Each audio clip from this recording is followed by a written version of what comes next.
جب بھی کوئی سائل کسی سے مانگتا ہے تو دو طریقے ہوتے ہیں۔ کچھ سائل ایسے ہوتے ہیں جو کوئی بات نہیں کرتے، سیدھا کے ہاتھ پھیلا دیتے ہیں۔ ایک تو سائل یہ ہے، اور سائل مانگنے والے جو بڑے اچھے طریقے سے مانگنے کا بھی فن جانتے ہیں تو ان کا طریقہ یہ نہیں ہوتا کہ کسی کے آگے جا کے بس ہاتھ پھیلا دیں، پہلے وہ اس کی تعریفیں کرتے ہیں، پھر جو ہے وہ اس کی رحم دلی کا ذکر کرتے ہیں، پھر اس کے مال و اسباب جو اس کو دیے گئے ہیں ان کے قصیدے پڑھتے ہیں، پھر اپنی وفاداری کا اظہار کرتے ہیں، پھر جھولی پھیلاتے ہیں۔ تو یہ دوسرا اور مہذب طریقہ ہے۔ ایک تو مانگنے والا اپنی ضرورت کو یوں ہی کسی کے سامنے رکھ دے، اور ایک یہ ہے کہ مانگنے والا اپنی ضرورت کو رکھنے سے قبل جس سے مانگ رہا ہے پہلے اس کی تعریف کرے۔ اب بندے اللہ سے ہدایت مانگنے کے لیے کھڑے ہوئے، پہلے تو وضو کیا، صاف ستھرے ہوئے، کانوں پہ ہاتھ لگائے، اس کے بعد ہاتھ باندھ کے ادب سے کھڑے ہو گئے، اور اب مانگنے لگے تو کیا بولے؟ الحمدللہ رب العالمین۔ وہ آتے ہیں نا مانگنے والے دروازے پہ تو کہتے ہیں دوبارہ وسدہ روے، فلاں ہو فلاں ہو، وہ تعریفیں کرنے لگ جاتے ہیں۔ تو یہ مرحلہ ہوتا ہے۔ ابھی اس نے سوال لب پہ نہیں لایا ہوتا تو گھر والا پہلے بچے کو کہتا ہے جا اتنے پیسے اس کو دے گیا۔ میاں وہ تو آپ کی تعریفیں کر رہا ہے، مانگ تھوڑا رہا ہے، وہ سمجھتا ہے جو تعریفیں کرنا شروع ہو گیا یہ مانگنے کے لیے تو کر رہا ہے۔ اللہ اکبر۔ تو جب بندہ الحمدللہ کہتا ہے رحمتیں اسی وقت برسنا شروع ہو جاتی ہیں۔ الرحمن الرحیم۔ میں سخی کی دہلیز پہ کھڑا ہوں جو رحمان بھی ہے جو رحیم بھی ہے، محض اپنے کرم سے عطا کرتا ہے، رحم کی بھیک مانگ رہا ہوں۔ پھر کیا کہہ رہا ہے؟ مالک یوم الدین۔ کسی کنگال سے نہیں مانگ رہا، اس سے مانگ رہا ہوں جو مالک ہے، دنیا کا بھی مالک ہے، آخرت کا بھی مالک ہے۔ پھر اس کے بعد اگلی بات کیا کہتا ہے؟ ایاک نعبد و ایاک نستعین۔ مالک میں پوجتا بھی تجھے ہوں اور مانگتا بھی تجھ سے ہوں۔ دیکھو سائل اس اعتبار سے بھی دو طرح کے ہوتے ہیں۔ ایک سائل ہوتا ہے جو بائی پاس پہ اترتا ہے، ایک کے گھر کے سامنے جاتا ہے، یہی طریقہ صحیح مانگنے کا، لیکن جاتا ہے کہ گھر کے سامنے ہے، تعریفیں کرتا ہے، اور مالک خانہ کو پتہ ہوتا ہے کہ یہ ہمسایہ سے بھی مانگ کے آیا ہے، میرے گھر سے بھی مانگ رہا ہے، اگلے گھر سے بھی مانگنا ہے، تو وہ اسے تھوڑا سا آٹا دے دیتا ہے، 1 روپیہ دے دیتا ہے۔ اس کو پتہ ہے اس نے پورا گاؤں مانگنا ہے، آدھا گاؤں مانگ آیا ہے، آدھا گاؤں اس نے ابھی مانگنا ہے، تو سارے 1 روپے دیتے ہیں۔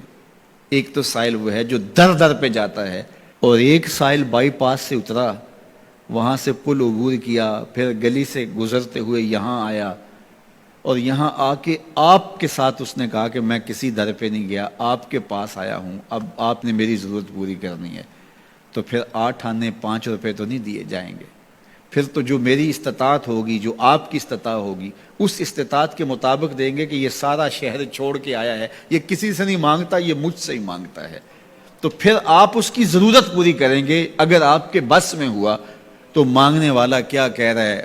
ایاک نعبد، یہ پیشانی کہیں اور نہیں جھکتی، وایاک نستعین، یہ جھولی کسی اور چوکھٹ پہ پھیلتی نہیں۔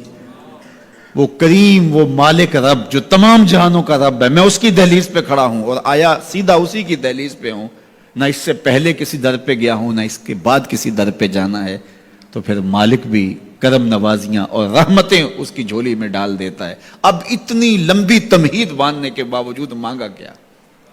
ذرا غور کیجئے۔ یہ وہ ہے جو ہم ہر روز ہر نماز کی ہر رکعت میں مانگتے ہیں، اور مانگنے کا طریقہ کتنا خوبصورت ہے، اور مانگنے والے یوں ہی مانگا کرتے ہیں۔